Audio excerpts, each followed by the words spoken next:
I do think he is one of the most entertaining fighters in the UFC. He comes out and he tries to absolutely take your head off, swinging overhands, left hooks. And that's all anyone's ever tried to do against me and knock me out, and no one's ever knocked me out. And Michael Chandler's not going to be the first person to. Yo guys, welcome back to the MMA Nights. The latest talk of the MMA town is that Paddy Pimblett is ready to go full Mike Tyson on Michael Chandler at UFC 314. I'll do the same thing as Poirier. If that happens, I'll bite his finger and try and cut it off with my teeth. It's one of them. It's no secret that Chandler has a bit of a reputation for bending the rules when things get scrappy. Just ask Dustin Poirier. Back at UFC 281, Poirier accused Chandler of fish hooking him mid-fight, literally sticking his fingers inside his mouth to gain a positional advantage. And to make matters worse, Poirier also claimed Chandler threw illegal strikes to the back of his head. The Diamond didn't mince words afterward, straight up calling Chandler a dirty fighter. But that wasn't a one-time incident. Even in Chandler's second fight against Charles Oliveira, there were moments where his rulebook seemed a little flexible. Chandler was repeatedly striking Oliveira to the back of the head while trying to finish him. And just like in the Poirier fight, the referee let a lot slide. It seems like bending the rules is just part of Chandler's aggressive style, which is why Pimblett is already thinking ahead in case things get out of hand.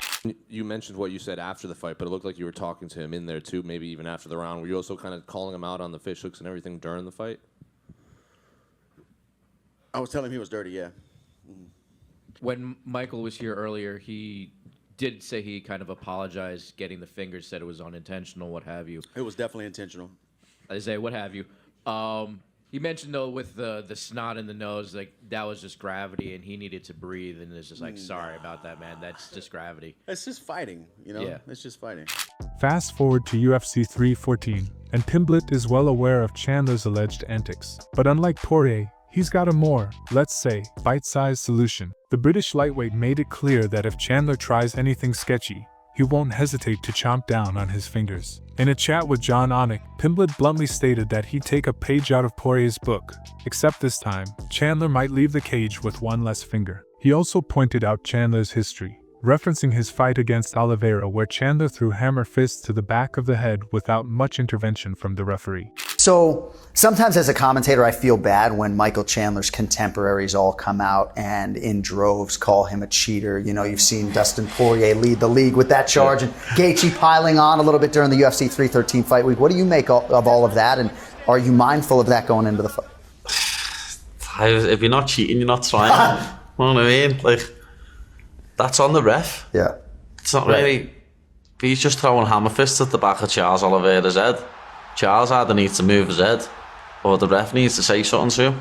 Yeah. Like, I did watch that fight the other day, though. He does hammer fist 12 times on the back of the head, just like that, and he knows what he's doing. Yeah. But it's one of them, like the ref, if I was in that position, I'm Charles, I'm saying, ref, right. You know what I mean? Right. What are you doing here? Like, that was some bad refereeing right there.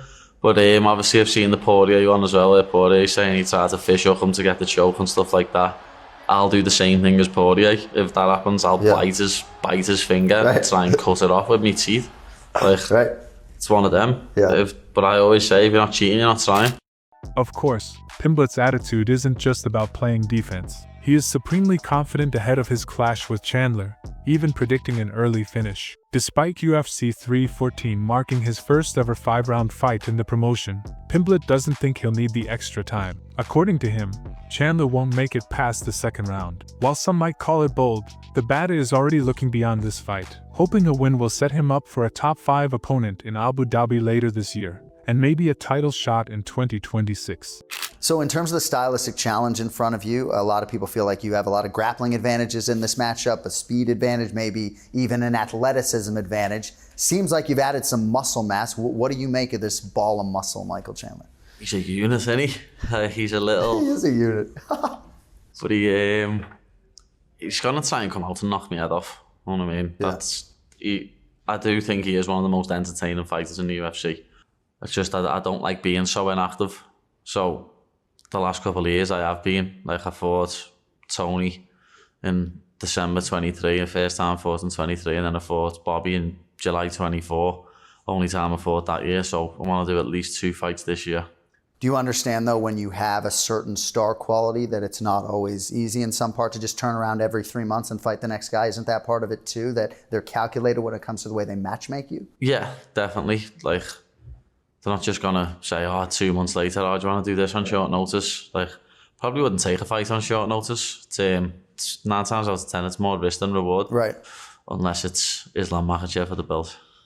But not everyone is convinced that Pimblett is walking away with his hand raised. Michael Chandler believes this fight is his to lose. The 38-year-old is adamant that Pimblett has never faced anyone with his level of power and explosiveness. In a recent breakdown of his strategy, Chandler promised relentless pressure, predicting that he'll systematically wear Pimblett down until he crumbles under the pace. In fact, Chandler is so confident that he's calling for a first-round knockout, fully expecting to put Pimblett's lights out before the fight even gets going. I believe I'm going to put a pressure on him. I believe he will know right away within the first exchange he's not stepping into the octagon with Bobby Green, with Tony Ferguson, with some of these guys that he has fought. It's just a different level. And I still believe where I'm at, it's a bad matchup stylistically for him.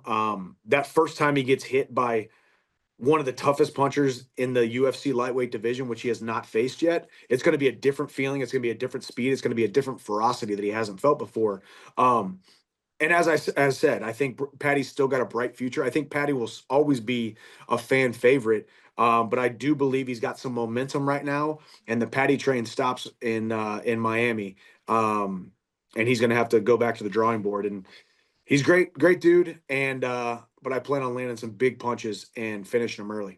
Now, if you ask Tom Aspinall, he's not buying what Chandler is selling. Aspinall has seen Chandler fight up close and believes Pimblett might actually surprise people by knocking Chandler out. While most fans and analysts would expect a submission if Pimblett gets the win, Aspinall is going all in on a standing KO. He recalled watching Chandler's fight against Oliveira from cage side, noting that while Chandler is a dangerous fighter, Pimblett has the tools to put him away in a striking exchange. Paddy definitely does not crack under the pressure, which a lot of people do in these big fights. Absolutely. Paddy doesn't. We know that for a fact. Paddy's very awkward. Paddy's a lot bigger than him. Michael Chandler is a veteran, very athletic, lot of power, so he can definitely land one on Paddy. The mental side is Paddy's biggest advantage because he knows who he is. Yeah. He knows what he's all about. He knows that he's not going to crumble under pressure, and his striking isn't the prettiest and most traditional of striking, but it's effective. Yeah, very. It's effective, and we see it with guys like DDP. That awkwardness causes people a lot of problems, man. And I think that Paddy's striking is underrated. I think that Paddy can knock him out, to be honest. I think he can. Charles Oliveira also weighed in on the fight. While Oliveira respects Chandler's power and aggression, he sees a big problem for the American if the fight drags on. In his eyes, Chandler's best chance to win is in the first 2 rounds. After that, he expects Pimblett's youth, movement, and endurance to take over. And if that happens, Chandler might find himself in deep water against a fresher and more technical opponent. But while some believe this fight is a defining moment for both fighters, others aren't exactly impressed. Arman Tsarukyan, currently sitting at the top of the lightweight rankings, isn't paying much attention to this matchup. In his opinion, it's nothing more than a hype fight, a spectacle for the fans rather than a true test of elite-level competition. Tsarukyan made it clear that he only watches fights involving top contenders, meaning neither Pimblett nor Chandler are on his radar. Paddy Pimblett against Michael Chandler. That's the next UFC pay-per-view fight. You got Chandler, you got Paddy in that one. I don't know. They're both not good, so I don't follow them. So it's like 50-50 fight. It's just hype fight. They're not like I don't watch their fights because they're not on my level. You only watch fights that are on your level. Sure, yeah, it's a top 5 fighters or real contenders fighter.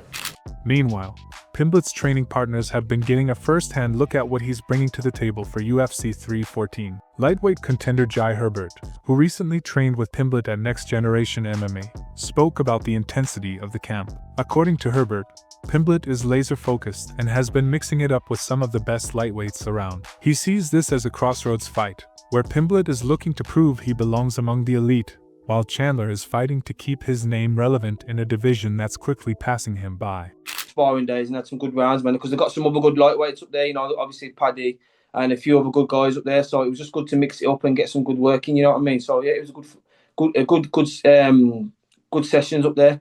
But the fight, yeah, I feel like it's a good fight. It's a crossroads fight. You know, you got Paddy. You know, he just got in the top 15 and that. And he's a young lad, and he's up against Chandler. You know, he's very experienced in that, and it's a crossroads fight. So it's going to be a good entertaining fight, man. Looking forward to watching that. And that's exactly what makes this fight so intriguing. On one side, you have Pimblett looking to take the next big step in his career. On the other, Chandler, who despite his setbacks, always brings the heat. Whether Pimblett makes good on his promise to bite fingers or Chandler delivers on his first-round knockout prediction, one thing is certain. UFC 314 is going to be absolute chaos. If you enjoyed this video, make sure to subscribe and leave a like for more MMA content like this.